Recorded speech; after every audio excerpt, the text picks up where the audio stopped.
Ya Ibu Bapak dan saudara-saudara semuanya, selamat berjumpa kembali dalam sesi live streaming melalui Zoom ini. Dan ini adalah sesi yang kesekian kalinya saya mengisi Zoom di Gusala Arama. Dan pada malam hari ini saya akan membahas Paharata Sutta. Ini adalah sutta yang kemungkinan besar tidak pernah didengar oleh umat Buddha, tetapi salah satu kutipan yang ada di dalamnya itu juga populer sebenarnya, sering didengar oleh umat Buddha, sering dikutip oleh para penceramah. Tapi kalau dari judul sutanya biasanya umat-umat tidak begitu memahami, tidak begitu mengerti, dan merupakan kebiasaan saya untuk membawakan satu sutta dalam setiap ceramah, kalau sutanya itu cukup pendek, dan sutta tersebut tidak akan pernah saya ulang. Ya, kecuali kalau sutanya itu panjang, biasanya saya akan bawakan selama beberapa kali. Ya, seperti Mahasatipadana Sutta kemarin saya bawakan selama 11 kali atau berapa itu saya lupa semuanya. Kemudian sutta-sutta yang lain seperti kemarin ada yang 3 sesi, ada yang 4 sesi begitu. Ya. Jadi setiap waktu saya selalu berusaha untuk membawa satu sutta. Ya, di sini kadang-kadang saya sendiri unpredictable dan tidak bisa diprediksi secara pasti sutta apa yang akan saya bawakan. Karena kalau itu pas saya ditanya begitu, ya saya jawab sebisanya, saya lihat dulu referensinya di kamus, sutta apa yang kira-kira bisa saya bawakan. Kemudian kadang-kadang saya tidak baca dulu, saya seringkali baca setengah jam atau 1 jam, paling banter 1 jam itu sebelum ceramah. Dan ini kebiasaan saya, sekalipun saya itu berceramah secara langsung, tidak secara online. Kalau secara online begini, saya masih bisa baca di komputer, saya masih bisa melihat di sumbernya langsung. Gitu. Tapi kalau di ceramah langsung, ya biasanya saya baca 1 jam atau setengah jam, dan nanti saya ingat seperlunya. Apa yang perlu saya ingat, poin-poinnya, kemudian saya akan ingat, dan kadang-kadang ya masih saya bawa catatan pada saat saya ceramah. Kadang-kadang juga tidak. Ya.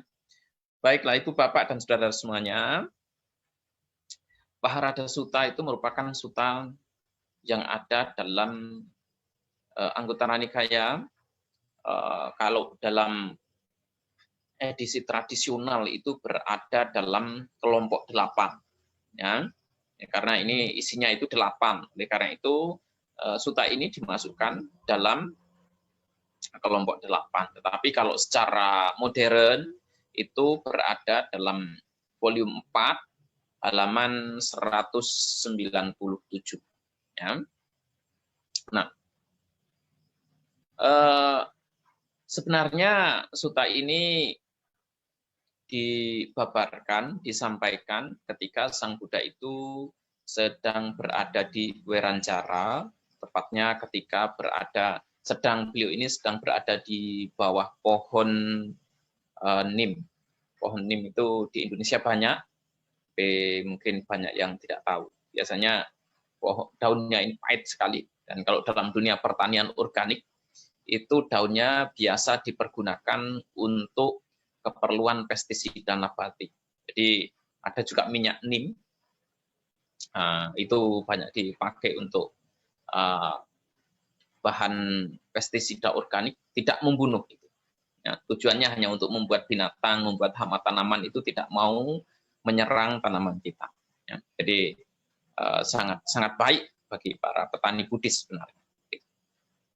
Nah, kemudian Paharada itu berusaha untuk mendekati Sang Buddha, dan di situ sebenarnya kalau menurut kitab komentar, Maharada ini adalah pemimpin Asura. Ya. Jadi salah satu pemimpin Asura, karena pemimpin Asura itu sebenarnya ada 3, dan yang 2 itu adalah Wipaciti dan Rahu. Ya. Jadi menurut kitab komentar, sebenarnya Maharada ini adalah Asura yang pengen bertemu dengan Sang Buddha tepat ketika Sang Buddha itu mencapai pencerahan. Akan tetapi karena berbagai macam halangan dan sebagainya, baru 11 tahun kemudian dia bisa bertemu dengan Sang Buddha. Ya. Jadi sekalipun sebagai Asura yang punya kekuatan, sebagai Asura yang punya kesaktian, dia tidak serta-merta langsung bisa menemui Sang Buddha. Bahkan dia perlu menunggu sampai 11 tahun. Gitu. Ya. Jadi kalau menurut penjelasan-penjelasan yang ada, Maharada ini adalah Asura yang tinggalnya di lautan. Gitu. Nah, oleh karena itu, di sini Sang Buddha bertanya kepada Maharada ketika segala macam bentuk tukar sapa itu telah dilakukan, kemudian Sang Buddha itu bertanya kepada Maharada, Maharada, apakah Asura itu menyenangi, itu menyukai lautan? Di sini adalah Mahasamudra, begitu, lautan luas. Jadi Maharada memberikan jawaban bahwa Asura itu menyukai lautan yang sangat luas. Dan kemudian Sang Buddha itu bertanya kepada Maharada, apa saja karakteristik lautan, karakteristik istimewa lautan yang membuat Asura itu menjadi tertarik, ya, menjadi suka, menjadi menyenangi lautan yang luas itu. Nah, kemudian Maharada ini menjelaskan bahwa ada 8 karakteristik lautan. Ya. Yang pertama, karakteristik lautan itu adalah lautan itu landai, tidak curam. Jadi lautan itu sifatnya landai sehingga tidak akan mudah menjerumuskan orang. Tentu di beberapa tempat ya ini ada pengecualian ya, tapi secara umum yang namanya lautan itu landai. Nanti baru dangkal begitu, baru nanti ke tengah dan akhirnya lebih dalam. Ini yang pertama. Yang kedua, lautan itu stabil. Artinya lautan itu tidak akan memiliki air yang sanggup melampaui batasnya. Ya, jadi yang namanya lautan, ya airnya dari dulu sampai sekarang ya segitu-begitu saja. Gampang ngomongnya seperti itu. Tidak melebihi kapasitas yang dimiliki. Nah, kemudian karakteristik yang ketiga, lautan itu tidak bisa menoleransi, tidak bisa menerima bangkai, tidak bisa menerima sampah, dan segera membuang bangkai atau sampah itu ke pinggir. Artinya lautan itu selalu menjaga kebersihannya sendiri secara otomatis. Apapun sampah yang masuk kemudian dibuang. Tapi kalau lautan sekarang ini banyak kotornya, banyak plastik-plastiknya. Karena apa? Ya karena masyarakatnya tidak sadar akan kebersihan lingkungan, di mana-mana itu terjadi. Ya. Karena terlalu banyak sehingga lautan itu tidak mampu untuk membuang. Tapi bagaimanapun yang namanya laut ini selalu berusaha untuk membersihkan dirinya terhadap sampah-sampah yang masuk ke lautan, untuk selalu membuang ke pantai, begitu terus.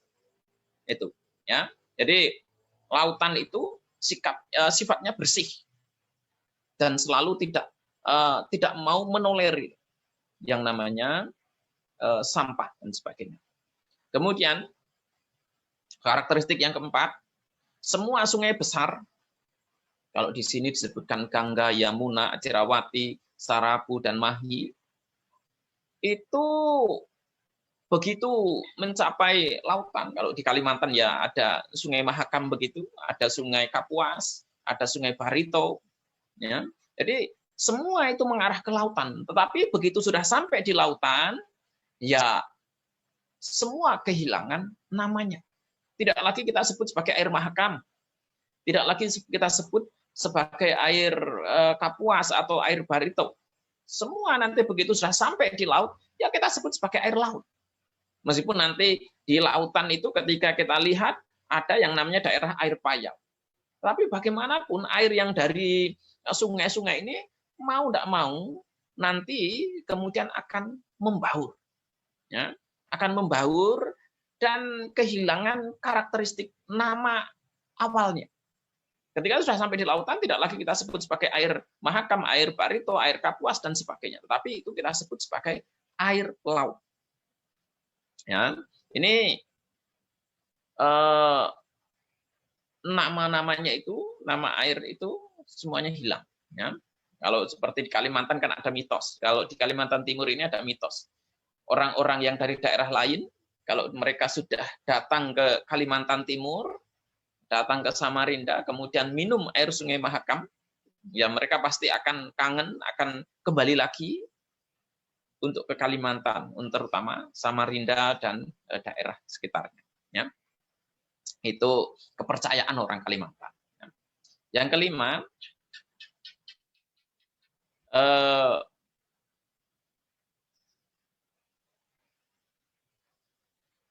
yang namanya lautan itu seberapapun diberi air dan seberapapun ditumpahin air, entah itu air dari berbagai macam sungai ataupun air hujan, ya, yang namanya lautan itu tidak pernah berkurang, juga tidak pernah kelebihan air. Ya, jadi ini adalah karakteristik yang kelima. Yang namanya lautan itu airnya selalu segitu-gitu saja. Tidak pernah berkurang, juga tidak pernah bertambah. Kalau sekarang ya ada air rob begitu, karena dikatakan bahwa es di kutub itu mulai mencair. Nah, sehingga airnya itu mulai bertambah. Tapi kalau kita lihat seperti di Balikpapan, di pantai-pantai Balikpapan, dan sebagainya, airnya tetap sama seperti itu. Tidak pernah bertambah, juga tidak pernah berkurang. Yang keenam, yang namanya air laut itu hanya memiliki satu rasa, yaitu rasa asin.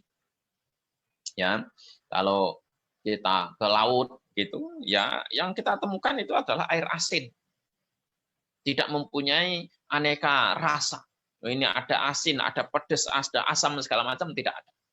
Itu. Tapi jangan coba-coba sekarang minum air Mahakam. Karena air Mahakamnya itu sudah penuh dengan ini limbah segala macam, terutama limbah batu bara, ya, limbah kelapa sawit, semuanya masuk sekarang. Makanya Sungai Mahakam itu airnya kotor sekali sekarang, tidak seperti dahulu. Dulu kalau tidak ada banjir gitu, ya airnya akan tampak jernih. Tapi sekarang ini ya sudah tidak pernah terlihat jernih sedikit pun. Setiap hari sepanjang tahun selalu kotor. Ya. Nah, kemudian yang ketujuh, yang namanya lautan itu memuat banyak harta karun, harta-harta yang berharga, emas, kemudian berbagai macam batu permata, semuanya ada di situ. Ya, di sini ada berbagai macam harta karun yang disebutkan, gitu. Ya, tapi ya semua itu bisa jadi karena dulu ada kapal yang tenggelam, kemudian ada yang tersapu badai begitu, atau memang aslinya sudah ada di situ, gitu ya. Jadi selama berabad-abad yang namanya kapal tenggelam di laut itu sudah tidak terhitung jumlahnya, sangat banyak sekali. Termasuk yang seringkali saya sebutkan, Bahya Darul Cirian, itu juga kapalnya dihantam badai, sehingga semua harta kekayaannya yang biasa dia, entah waktu itu tidak disebutkan, dia baru datang dari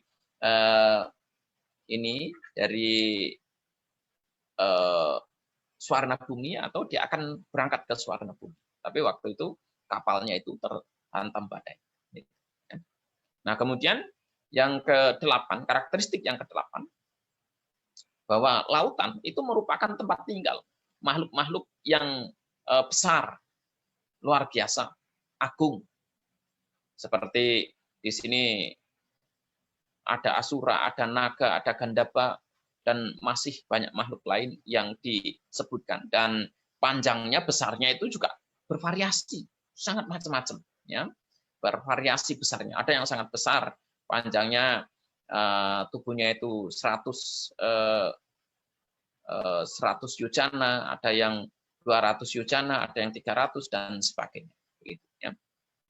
Nah, ini adalah karakteristik, 8 karakteristik istimewa lautan. Makanya lautan ini seringkali diambil sebagai perumpamaan oleh Sang Buddha dalam berbagai macam kesempatan. Ya. Nah, Sang Buddha itu adalah orang yang cerdas. Sang Buddha itu adalah orang yang memiliki skill untuk bisa mengarahkan apapun pembicaraan orang itu, sekalipun pembicaraannya ini normal, biasa, kemudian Sang Buddha itu akan mengarahkannya pada praktek. Kita ambil contoh seperti Rohitasa Sutta. Dalam Rohitasa Sutta, Rohitasa itu menceritakan bahwa ketika dia menjadi Brahma atau apa waktu itu, menjadi dewa, nah, itu dia berusaha berjalan mengelilingi dunia, tetapi dia tidak menemukan akhirnya, tidak menemukan ujungnya. Nah, di situ kemudian Sang Buddha itu menarik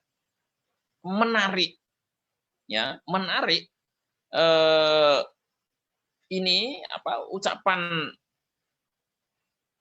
Rohitasa untuk bisa memahami praktek dengan baik, yaitu mengaitkannya kemudian dengan 4 kebenaran mulia. Bahwa yang namanya duka itu bisa diakhiri, ada akhirnya. Yang namanya dunia pengalaman itu ada akhirnya. Sang Buddha tidak kemudian terjebak untuk mengikuti ucapan Rohitasa untuk membicarakan tentang dunia. Karena dunia di situ tidak ada manfaatnya. Ya. Dunia secara umum di situ kalau dibahas tidak akan memberikan manfaat secara langsung terhadap praktek. Dan Sang Buddha menarik di sini, artinya mengarahkan pada pembicaraan yang ada kaitannya dengan praktek. Nah, itulah kehebatan Sang Buddha.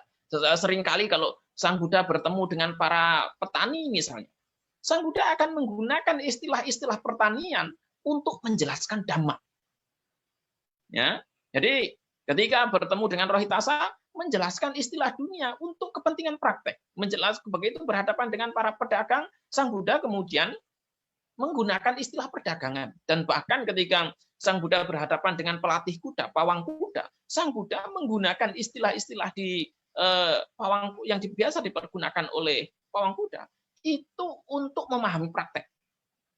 Nah, di sini juga dalam sutta ini juga ketika Sang Buddha itu mendengarkan penjelasan yang detail tentang karakteristik lautan yang jumlahnya itu ada 8 oleh Maharada, Sang Buddha kemudian mengarahkan pembicaraan, mengarahkan diskusi itu untuk memahami Dhamma, untuk memahami praktek.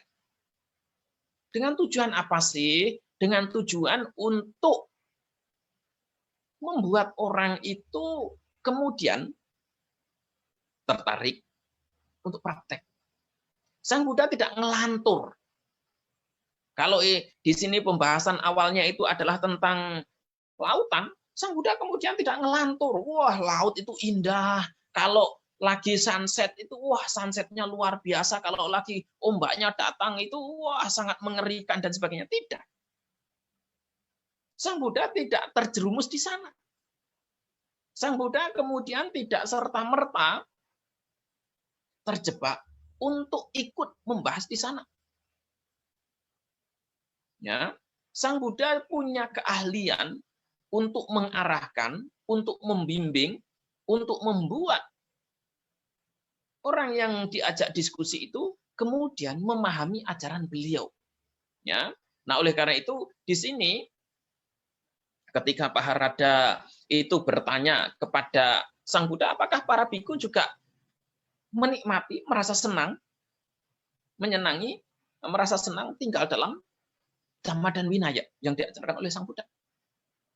Dan Sang Buddha mengatakan, ya, para biku menyenangi, menyukai untuk tinggal dalam Dhamma dan Winaya.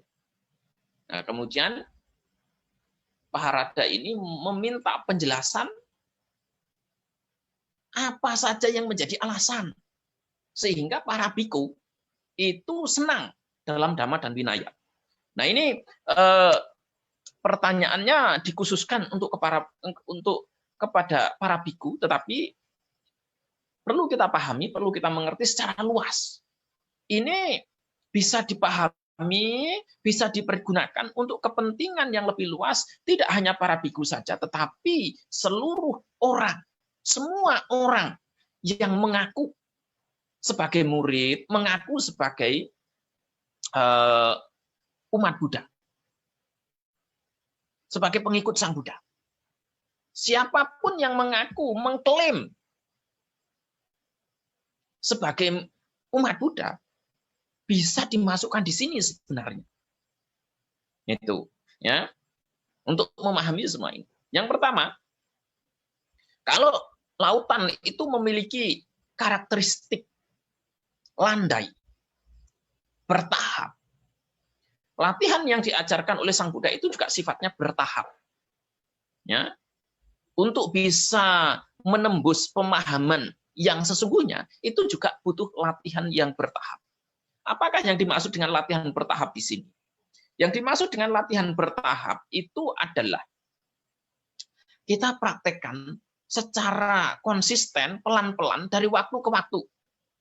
Sekalipun seperti Bahia, dia tampak sangat sensasional dalam memahami Dhamma. Begitu dijelaskan oleh Sang Buddha, sekaligus langsung bisa paham dan menjadi arahat. Tanpa pernah menjadi biku, tanpa pernah menjadi umat Buddha. Dia langsung menjadi arahat. Dan tidak pernah menjadi umat Buddha juga. Tidak pernah menjadi biku juga. Gitu. Karena begitu Sang Buddha membabarkan Dhamma, dia pergi dan Sang Buddha melanjutkan pindah patah. Gitu. Ya. Nah, dan pada saat dia sedang berjalan, kemudian ditabrak, diserang oleh sapi gila. Mati orang. Itu. Nah, di sini, sekalipun orang seperti itu pun, dia juga sebenarnya punya latihan yang bertahap. Hanya saja, latihan yang bertahap itu sifatnya sangat singkat. Dan setiap orang itu punya kecerdasan. Kalau di sini ada kecerdasan intelektual yang berbeda. Ada biku yang berlatih seperti Bante Sariputta, Bante Moggallana.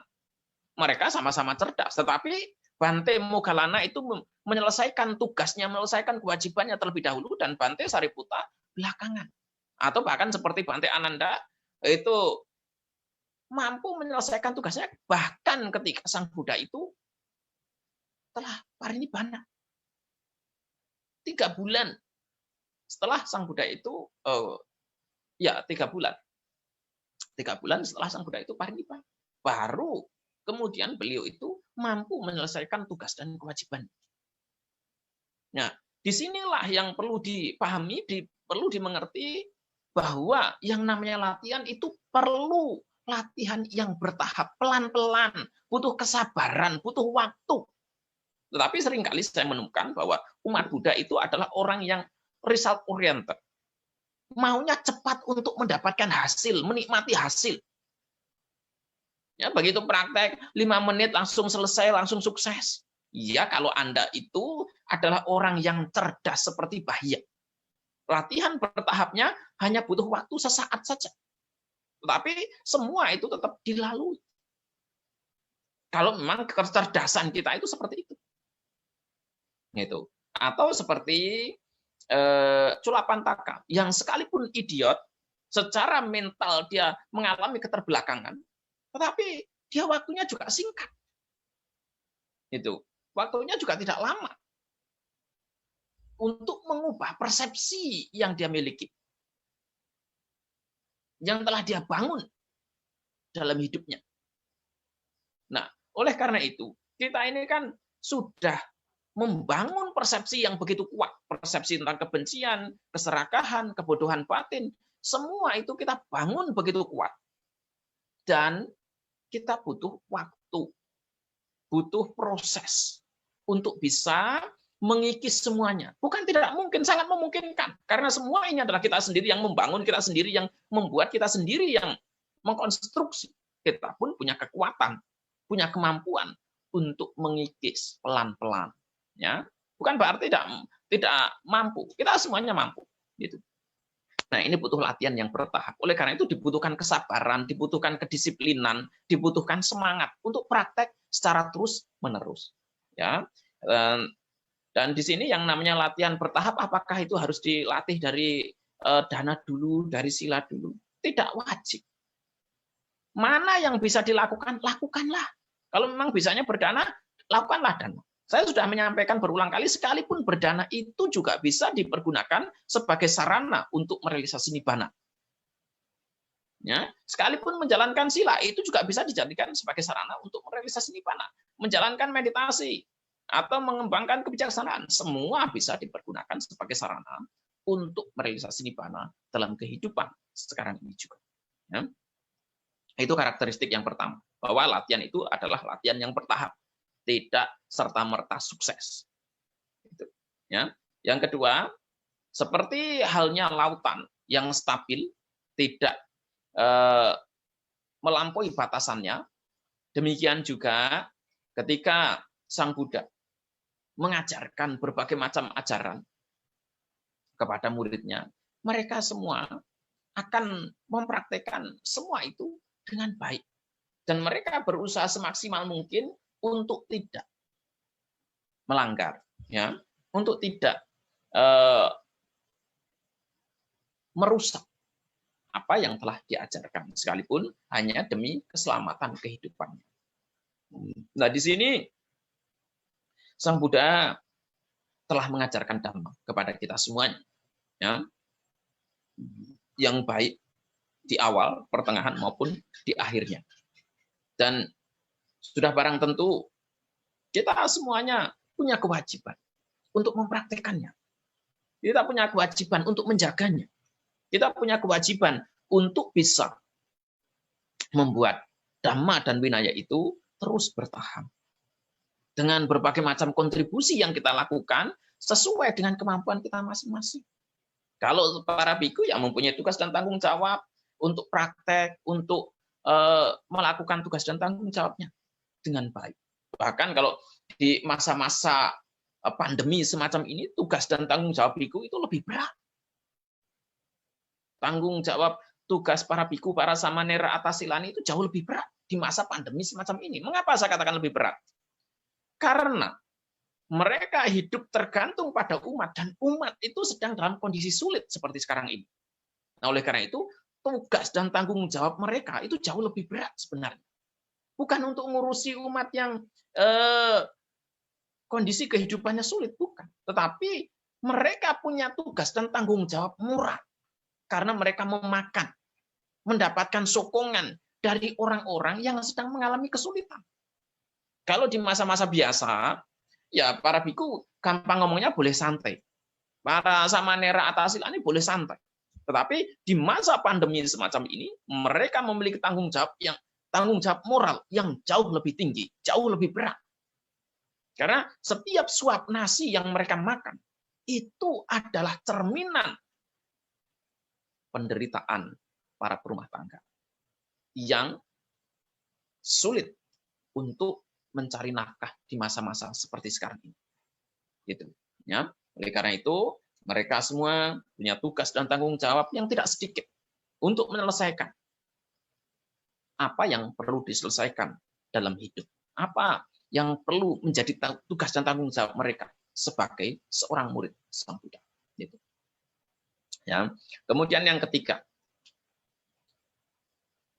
lautan itu tidak berasosiasi, tidak menolerir bangkai, sampah, dan sebagainya. Demikian pula, ya, Dhamma dan Winaya ini tidak menolerir orang-orang yang menjadi sampah dalam Dhamma. Oleh karena itu, siapapun yang sesungguhnya adalah sampah dalam Dhamma, mereka akan tersingkir dengan sendirinya. Ya, kalaupun katakan mereka itu masih berada dalam sangga, berada dalam lingkungan umat Buddha, sebenarnya mereka tidak bisa dikatakan dekat. Sebenarnya mereka tidak bisa dikatakan berasosiasi.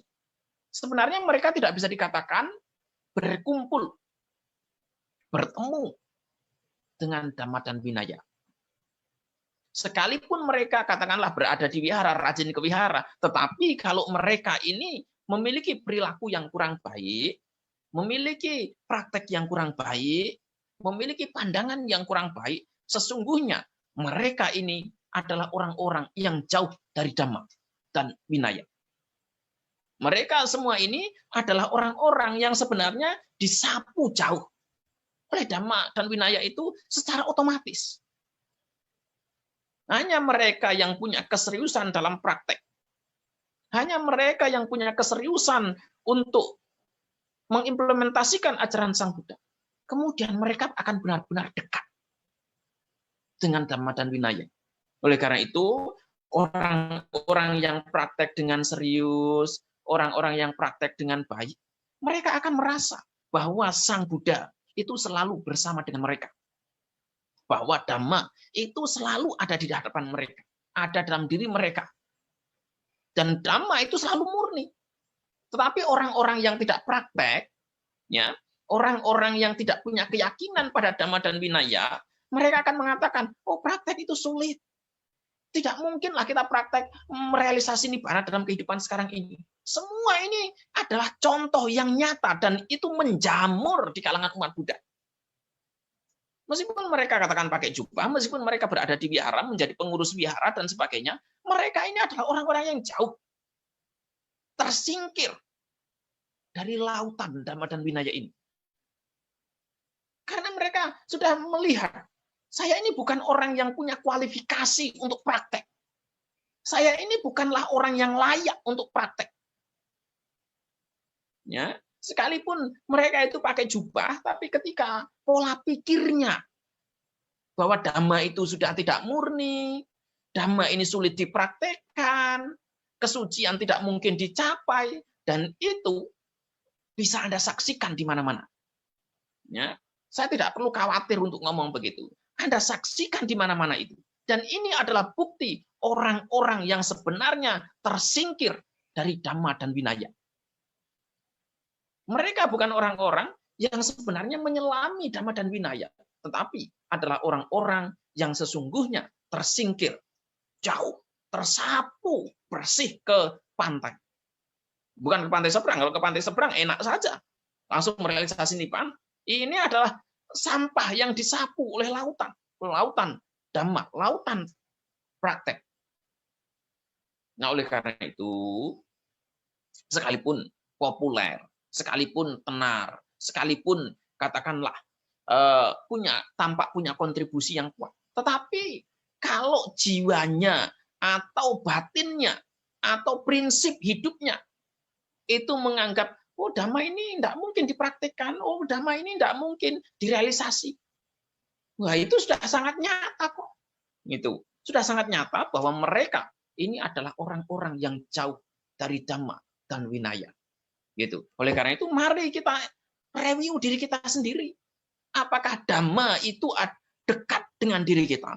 Ataukah Dhamma ini adalah jauh dari dalam diri kita masing-masing? Kalau memang Dhamma itu dekat, Dhamma itu ada dalam diri kita, kita punya keyakinan, saya bisa mempraktikkan Dhamma dan Vinaya ini dengan baik. Saya mampu untuk merealisasi Dhamma dan Vinaya ini dalam kehidupan saya sekarang ini juga. Itu karakteristik orang yang benar-benar berada di lautan Dhamma dan Vinaya. Tapi selama dia meskipun katakan sebagai umat Buddha, sebagai biku, sebagai samanera, sebagai atasila, ini kalau sudah berpikir, saya tidak mungkin mencapai kesucian, saya tidak mungkin merealisasi Dhamma. Wah, sudahlah. Dia adalah orang-orang yang tersingkir sebenarnya. Mereka adalah sampah yang hanya mengotori lautan Dhamma dan Vinaya itu. Ya. Nah, kemudian yang karakteristik yang keempat, lautan itu memiliki karakteristik bahwa semua sungai yang mengalir ke lautan kehilangan namanya. Nah, di sini ketika kita sudah tenggelam dalam Dhamma dan Vinaya, ajaran Sang Buddha, kita itu sebenarnya kehilangan seluruh karakteristik kita yang awal. Ya. Semua ketika kita sudah praktek dalam Dhamma dan Vinaya, sesungguhnya kita tidak lagi memiliki identitas kita. Ras, budaya kita, semuanya kita buang sebenarnya. Oleh karena itu, ketika seseorang sudah praktek dalam Dhamma dan Vinaya, menyelami Dhamma dan Vinaya, mereka tidak lagi ya, memiliki persepsi bahwa mereka itu laki-laki atau perempuan. Mereka itu para biku ataupun para perumah tangga. Itu kalau orang yang sudah menyelami Dhamma dan Vinaya dengan baik. Secara sosial oke, mengakui saya perempuan, saya laki-laki, saya biku, saya samanera, saya perumah tangga. Oke, tidak apa-apa secara sosial. Tetapi nanti ketika mereka sudah melihat ke dalam, semua status sosial itu hilang. Semua bentuk gender itu juga hilang. Tidak ada sama sekali. Ini adalah karakteristik orang-orang yang sudah kehilangan identitas dahulunya. Ya, identitas awalnya. Mereka semua hilang dan tenggelam hanya melihat Dhamma dan Vinaya itu sendiri. Hanya mempraktekkan Dhamma dan Vinaya itu. Mereka melihat manusia seutuhnya. Mereka hanya melihat saya adalah manusia seutuhnya. Tidak lebih dari itu. Gitu. Makanya ketika Sang Buddha ditanya oleh Upaka, apakah kamu dewa? Bukan. Apakah kamu Gandhapa? Bukan. Apakah kamu manusia? Entah pertanyaan itu muncul atau tidak, saya lupa. Tapi yang jelas apakah kamu dewa? Apakah kamu Gandhapa? Bukan. Sang Buddha menjelaskan seperti itu. Ketika ditanya, lalu siapa kamu? Ya saya Buddha. Itu adalah salah satu karakteristik orang-orang yang telah kehilangan segala bentuk status ketika mereka semua telah tenggelam dalam Dhamma dan Vinaya dengan baik. Ya. Nah, kemudian karakteristik yang kelima, ya, karakteristik yang kelima, bahwa sekalipun semua sungai itu mengalir ke laut, sekalipun hujan itu tidak pernah berhenti. Ini kalau di Kalimantan sedang hujan setiap hari, beda dengan di Jawa. Di Jawa dan di Bali saya dengar hujan itu lumayan sulit, bahkan di Jawa itu kemarau panjang juga. Di Kalimantan hari-hari itu hujan. Ya. Di Kalimantan hari-hari hujan, bahkan ini musim panen begitu, ya orang sulit untuk jemur padi karena apa? Hujan terus. Gitu. Nah, Sekalipun hujan setiap hari, yang namanya lautan itu tidak pernah kelebihan air. Ya. Juga tidak pernah kekurangan air. Gitu. Nah, Dhamma dan Vinaya ini sekalipun banyak orang yang telah merealisasi nibbana, tidak akan kelebihan. Ya, tidak akan kelebihan. Dan ketika banyak orang yang parinibbana, juga tidak akan kekurangan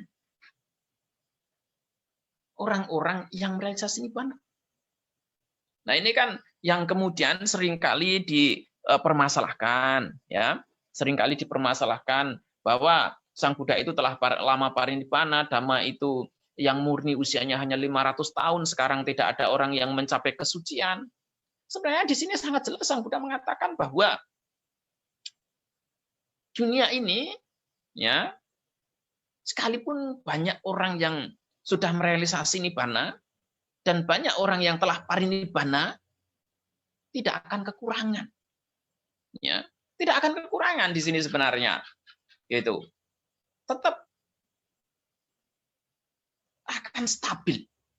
Sang Buddha mengatakan begitu. Gitu. Karena nibbana itu apa sih? Nibbana itu hanyalah pencapaian kedewasaan batin. Kemampuan untuk berdamai dengan diri sendiri. Sesimpel itu. Lah untuk mencapai kedewasaan batin masa tidak bisa? Untuk mencapai kedamaian batin masa tidak bisa? Inilah yang menjadi permasalahan serius di kalangan umat Buddha karena mereka memahami nibbana itu sebagai sesuatu yang wow luar biasa di awang-awang begitu. Pencapaian kesucian seolah-olah itu ada sesuatu yang tergantung di langit dan tidak mungkin untuk dicapai oleh umat manusia. Inilah yang membuat umat Buddha menjadi pesimistik. Padahal nibbana itu kalau diterjemahkan secara simpel, secara sederhana, itu adalah pencapaian kedewasaan batin. Pencapaian kemampuan untuk berdamai dengan diri sendiri. Tidak lebih dari itu. Oleh karena itu kalau sekadar berdamai dengan diri sendiri, siapa sih yang tidak bisa? Para biku bisa, Pesamanera bisa, Atasilani bisa, rumah tangga juga bisa. Ini bukan hak prerogatif seseorang. Ini adalah hak yang bisa dinikmati oleh semua orang. Ya. Dan ini pun kemudian akan diperkuat dengan karakteristik yang keenam, bahwa karakteristik lautan itu punya satu rasa, yaitu asin.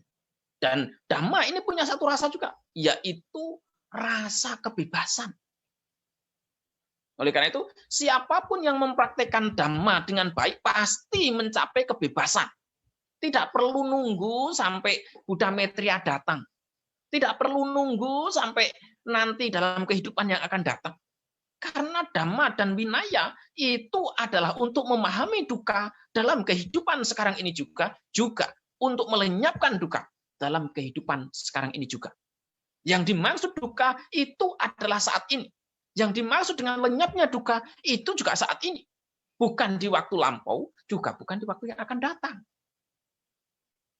Oleh karena itu, siapapun yang mempraktikkan Dhamma dan Vinaya dengan baik, mereka pasti akan mampu menikmati rasa kebebasan.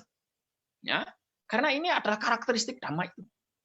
Kalau Anda mempraktikkan dana misalnya, apa yang Anda rasakan? Kebebasan juga. Kebebasan batin. Bebas dari apa? Bebas dari keserakahan. Juga bebas dari kebencian. Juga bebas dari kebodohan batin. Tapi sekali lagi saya sampaikan, banyak saya jumpai di tengah-tengah masyarakat, umat Buddha senang berdana. Bahkan banyak juga yang menjadi pendonor utama. Begitu disampaikan, wah ada kesempatan untuk bangun wihara, ada kesempatan untuk bangun sekolah Buddhis, ada kesempatan untuk berdana dan sebagainya. Wah, mereka berlomba-lomba menjadi orang yang paling depan. Dananya paling besar. Tetapi sayangnya kehidupan mereka itu sangat mengenaskan. Nah, ini perlu dipahami bahwa dana yang mereka lakukan tidak memberikan kebebasan sama sekali. Seharusnya kalau memang mereka itu berdana, batin mereka juga bebas. Batin mereka juga menjadi tenang dan damai. Ini semua karena apa? Karena berdana itu telah dipergunakan sebagai sarana untuk mengembangkan bawah tanha dan bukan untuk mengeliminasi, untuk menghancurkan bawah tanha. Ya kalau memang yang dikembangkan itu adalah bawah tanha, ya sangat wajar untuk menderita. Sangat wajar untuk kemudian sengsara. Sangat wajar kemudian kalau tidak bisa damai batinnya.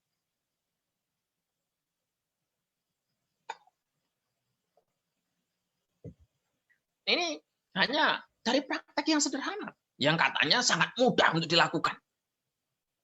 Oleh karena itu, ketika seseorang itu rajin berdana tetapi masih belum mampu mencapai kedamaian batin, itu berarti ajaran Sang Buddha belum diimplementasikan dengan baik dalam praktiknya berdana.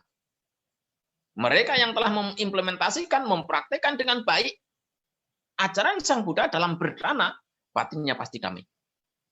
Batinnya pasti tenang. Batinnya pasti bahagia. Itu yang akan terjadi. Ya, karena berdana itu tujuan utamanya adalah untuk mengikis keserakahan, kebencian, dan kebodohan. Tidak lebih dari itu. Gitu, ya. Yang ketiga, yang ketujuh. Dhamma ini sama seperti lautan yang memuat berbagai macam harta karun, harta berharga.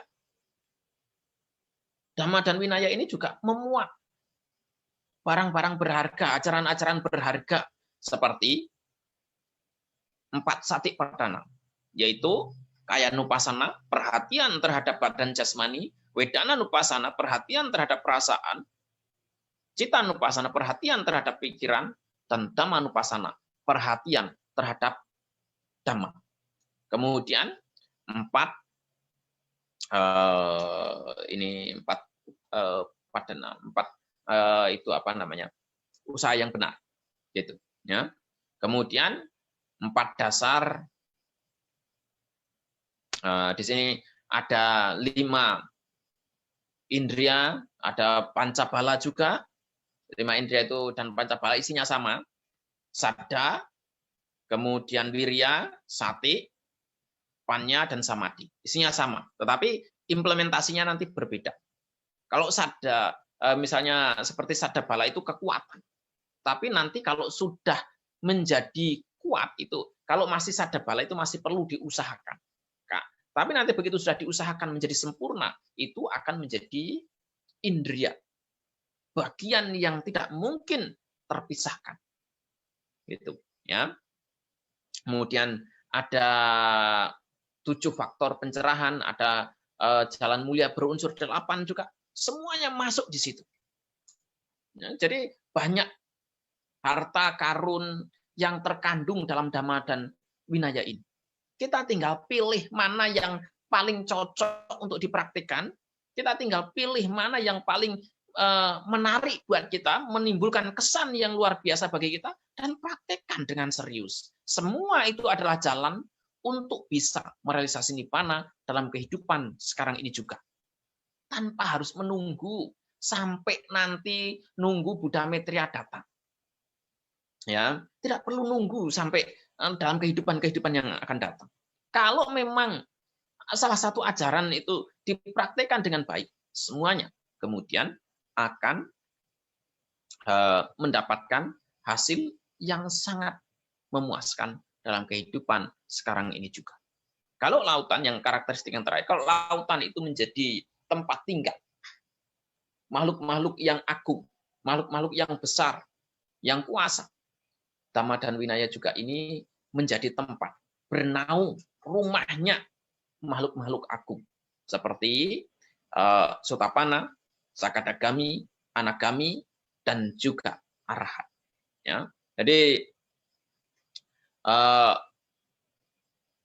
mereka akan bernaung, mereka akan menjadikan Dhamma dan Vinaya itu sebagai rumah mereka, dan mereka adalah orang-orang yang menjadi saksi hidup bahwa Dhamma dan Vinaya itu bisa direalisasi, bisa dinikmati, bisa dirasakan dalam kehidupan sekarang ini juga.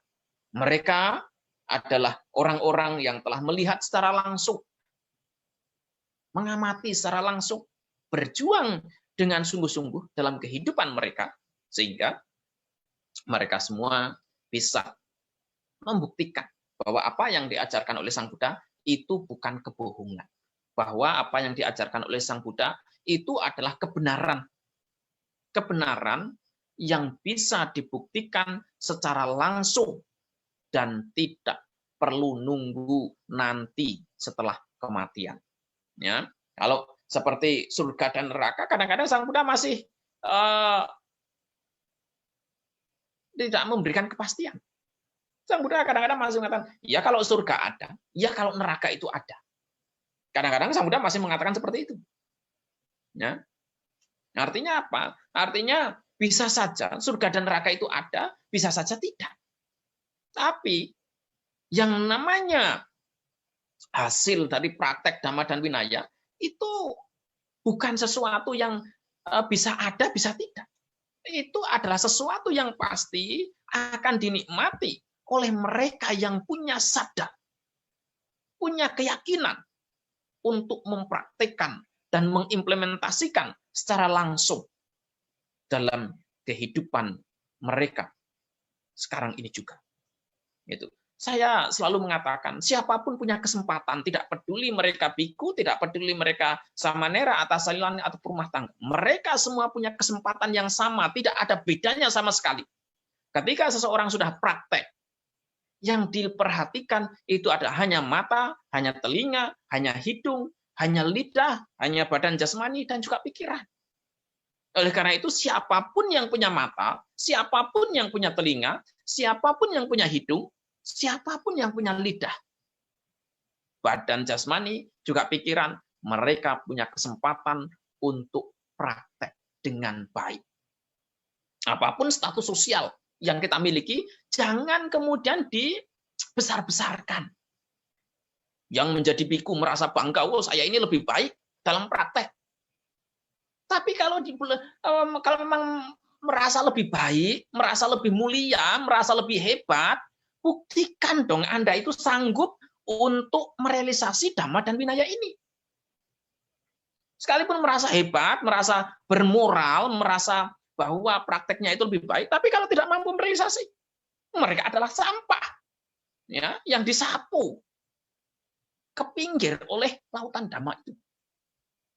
Gitu. Ini harus dibuktikan secara langsung. Kalau memang merasa hebat, ya, merasa punya kualifikasi dalam Dhamma dan Vinaya, merasa bahwa Anda itu adalah orang yang lebih luhur, lebih mulia, buktikan dong di mana kemuliaannya itu. Tunjukkan bahwa keyakinan saya ini adalah orang yang berlatih dengan serius, itu membawa bukti. Dan bukan hanya omong kosong semata. Itu siapapun mereka. Kalau seringkali kita menjadi umat Buddha, kemudian merasa, wah Dhamma ini sangat hebat, sangat luar biasa. Ini banyak kok. Kalau memang Dhamma itu hebat dan luar biasa, mari buktikan secara langsung. Mari tunjukkan. Kita merasa Dhamma itu hebat, Dhamma itu luar biasa, tetapi realisasinya mana? Kita selalu menganggap, nggak mungkin kita merealisasi kesucian. Kesucian itu sulit. Ini adalah bukti bahwa Dhamma itu tidak hebat.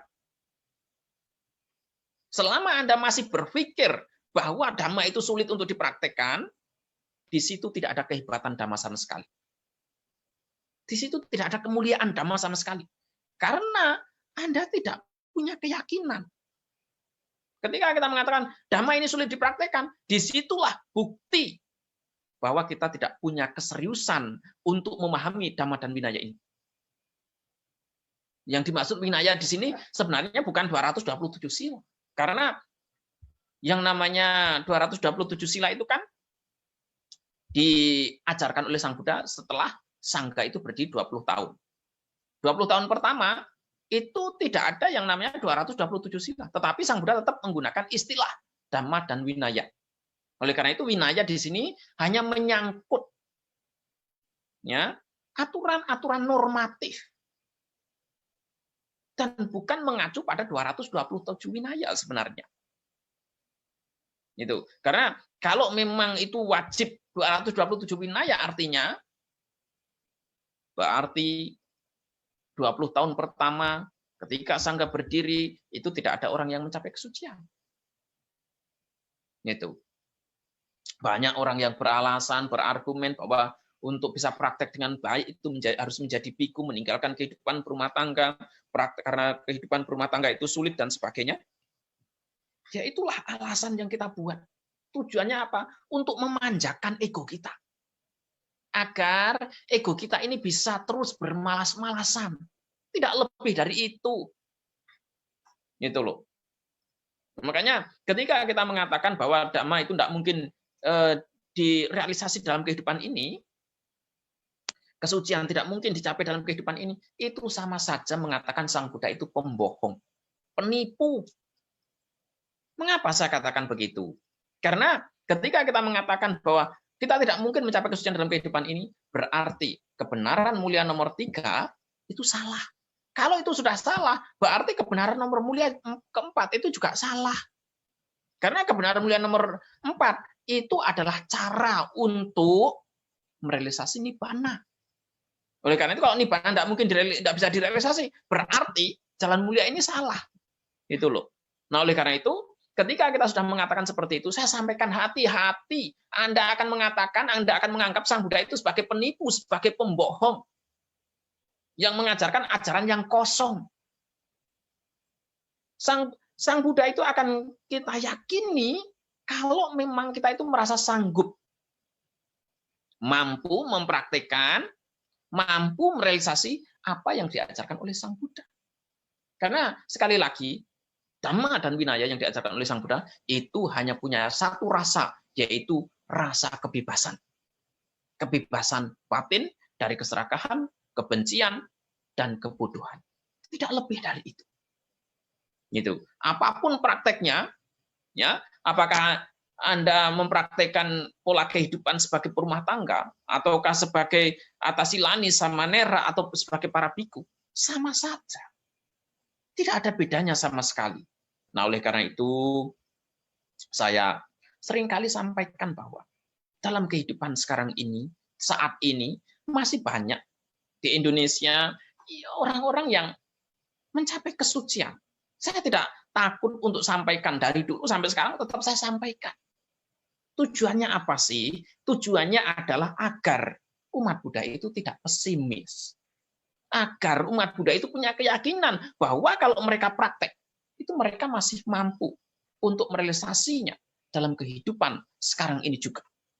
Kalau mereka tidak mau praktek, ya jangan berharap untuk bisa merealisasi nibbana dalam kehidupan sekarang ini. Kalau hanya berargumen, hanya beralasan, ya jangan berharap. Karena sekali lagi, argumen dan alasan itu adalah logika yang kita bangun. Dan Sang Buddha mengatakan bahwa Dhamma dan Vinaya ini salah satu karakteristiknya itu adalah attaka wacara, di luar logika pemikiran. Oleh karena itu, Dhamma dan Vinaya itu tidak logis sama sekali. Tapi Dhamma dan Vinaya itu perlu diselami, perlu dipraktekkan secara langsung. Artinya, Dhamma ini berdasarkan pada pengalaman secara langsung, bukan berdasarkan pada logika. Sehebat apapun kita membangun logika, tidak akan pernah sanggup untuk merealisasi nibbana dalam kehidupan sekarang ini juga. Oleh karena itu, saya mengajak kepada semuanya, mari kita buktikan bahwa Dhamma dan Vinaya ini memiliki karakteristik yang mulia.